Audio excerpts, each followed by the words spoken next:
rules on cut lines? Yeah, I think it's safer for the game. I mean, there's really, I think some things have changed, but they're still cutting in the box. And I think that's fine. The biggest things that they took out were the things that needed to be taken out, and that was people cutting downfield, people cutting on kind of starting the box and coming around and cutting, and then receivers, and I used to coach that all the time. I mean, that was an equalizer as a receiver. So you got a guy that's blowing down on you 100 miles an hour, and he knows you can't cut him.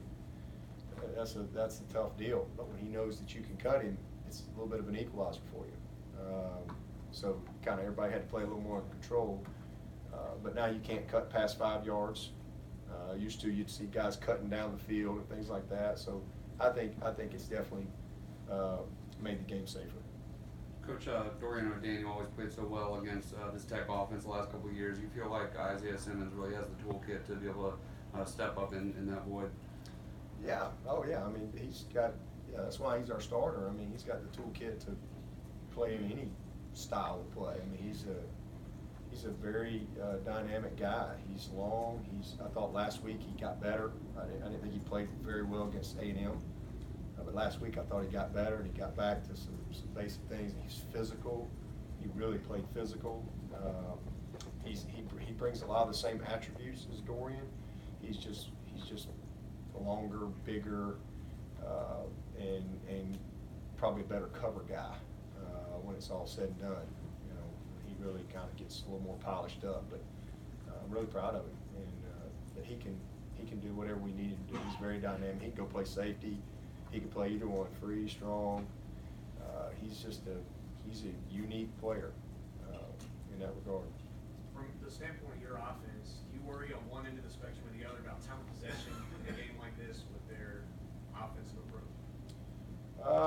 Well, I mean, if you turn it over, it could be a problem.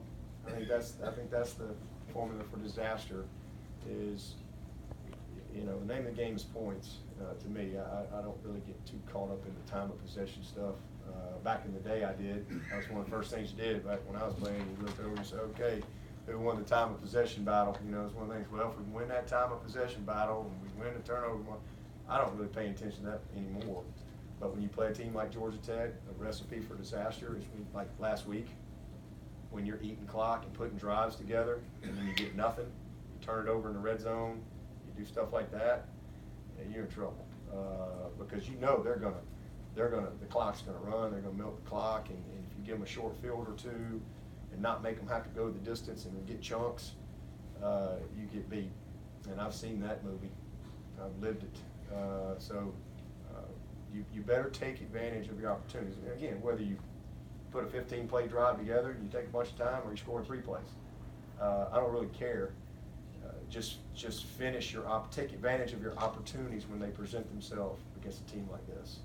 Whether it's a field goal, a touchdown, you get a scoring opportunity, you've got to take advantage of those. Because when you don't, that's just beautiful for them. Because the clock has run, and you've got nothing for it. So we all seen that around here. I mean, not necessarily just against Georgia Tech. I mean, I can't remember who it was. I don't know if it was either Pitt or NC State. I can't remember. We had like 5 turnovers, and I think 3 of them were inside the 5-yard line. Literally, like inside the 10-yard line or something like that. You got 0, and you got a bunch of yards, but you got nothing, and then all of a sudden you get beat.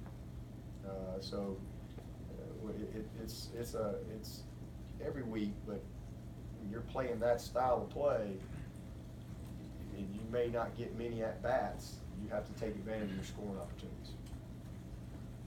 When you look Coach, at you mentioned go ahead. Ladies first. When you look at the version of Travis Etienne last year in week 2, wasn't really even ready to play against Auburn, and where he is now, just how far has he come, and how has he done it? Oh man, he's done it by, first of all, just being incredibly committed, and he's obviously very talented. He had a very good year last year. He was a pretty green football player, but now he's just more knowledgeable. He's more confident. He's more physical. He's bigger, stronger, faster. He's just all of those things, and he's got the experience to go with it. So really proud of him. I mean, he's over 1,000 yards, and I think it's like 7. He's the all-time yards per carry guy. And I mean, we've had some good backs come through here, and he's just, he just kind of quietly does it. Like last year, I think he broke Spiller's freshman record. Spiller was a pretty good freshman around here, and I think back when Spiller was here, and it was like, oh my God, I mean, he's one of the best football players I've ever seen on a field ever, even to this day. He was kind of loud in how he did it. He wasn't loud but he just was loud in how he did it on the field. I don't know. Maybe it was just different at the time. But whereas Travis is, you just look up and you go, well, dang. He's over 1,000 yards and averaged 7.9 a carry. He's been here a year. And you're like, man, he's just, I don't know, he's just a little, it just sneaks up on you. I don't know how else to describe it, but he's special. He's a special talent, and he's earned it. I mean, that's some pretty gaudy numbers, what he's done in however many games he's played in. And I don't think he's going to get worse. I think he's going to continue to improve and get better. And we're really fortunate to have the guys we have. You look at some of these better teams out there, and they've got 2 or 3 backs that they're playing and rolling in there, and somebody gets the hot hand. Travis is a guy that if he touches it enough, something good's going to happen. So really proud of him, and I think that coming out of the first quarter, I really like where he is right now, and I think he's going to have a tremendous year for us. Coach, you mentioned in the beginning of the press conference about applying the lessons learned. Just what have you learned about your team through the first quarter of the season? Well, I've learned that they care. This is a team that cares. This is a team that wants to be great. This is a team that takes coaching, and they've accepted the challenge. We've got to be a little more detail oriented in certain areas. I think that I've seen a team that's got the leadership that it takes. Just some very committed guys, man. Some very committed guys. And even though we're 3-0, nobody's in here singing Kumbaya.